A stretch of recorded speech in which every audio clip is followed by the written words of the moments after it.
Microphones. I'm Emily Whitesell. I'm the executive producer of Siren. And I'm Eric Wald, also the executive producer and creator, and Emily's the showrunner.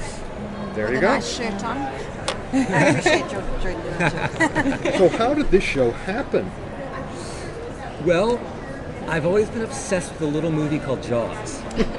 And what I love about Jaws is everyone thinks of it as like that great monster movie with the shark, which it is, but it's also a great human story. And it's a great portrait of this town and there's people in the town and there's real humanity to it and humor. It was written by a comedy writer. And so I always loved that aspect of Jaws. And I had seen the Pirates of the Caribbean movie on Stranger Tides where they had sort of an interesting new spin on the mermaid mythology. And it was really a desire to kind of marry those two worlds and to explore life in this town and to be able to take a new spin on this classic mythology was really exciting to kind of build our own mythology out of it. And how did you get involved? How did I get involved? So I had done a couple of things with Freeform before, and then I had done a pilot with Alex Rowe. And Freeform called me and said, you know, would you read this thing? And I thought, oh, that's not really my thing, mermaids. It's not really in my wheelhouse. And I read the pilot, and I thought, this is not just about mermaids, it's about so many other things that I'm really very interested in.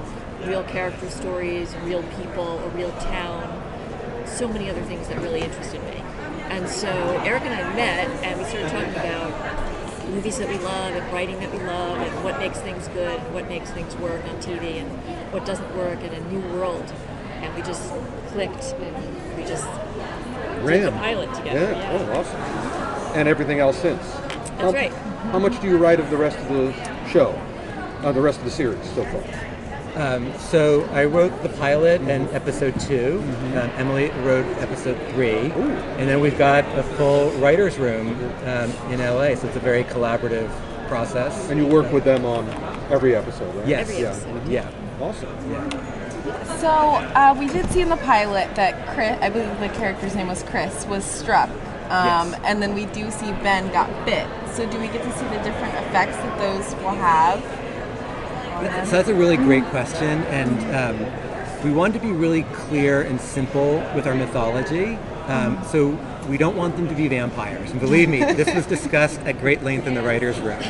So we really want to keep our mythology as simple as possible, because I find that a lot of times where these shows can get off course is when they start like adding too much to the mythology, and it's like, wait, all of a sudden your vampires can like, you know, read the future, or, you know, I think that's where a show can kind of lose its way. So we want to keep our mythology very grounded and simple.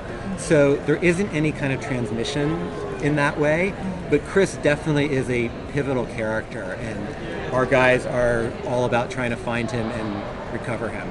Okay, so I guess the that's main a big effect. piece of the plot. Yeah, so the main effect for Ben, I guess, would be the song. Yes, Okay. exactly. That's right. Which we have talked quite a great deal about as well in terms of what the effects of the song will be, and it sort of encompasses a couple of different things, and we've talked quite a bit about what it means.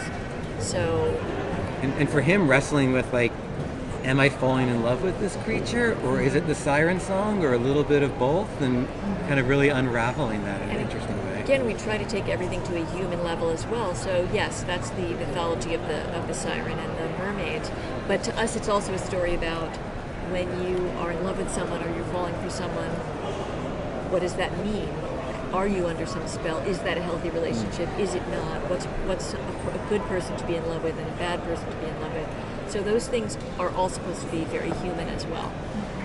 And what would you say is the main source of mythology that you guys pulled from? Or... So a lot of different places, Yeah. because there's mermaid mythology in every country in the world. So I have bought a really fantastic book about some of the myths all over the world.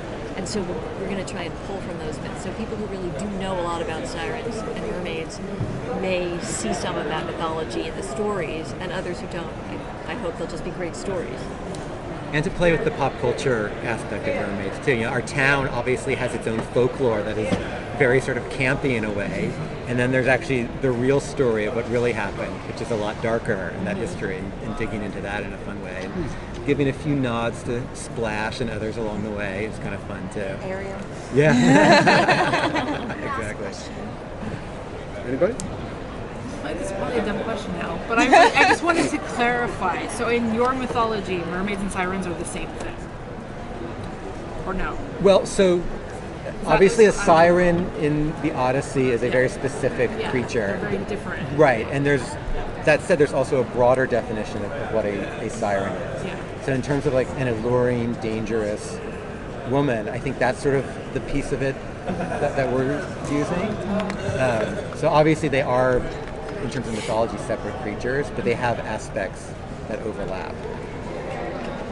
All right. Yeah. Thank you so Thanks, much, guys. Thank you guys. Appreciate it.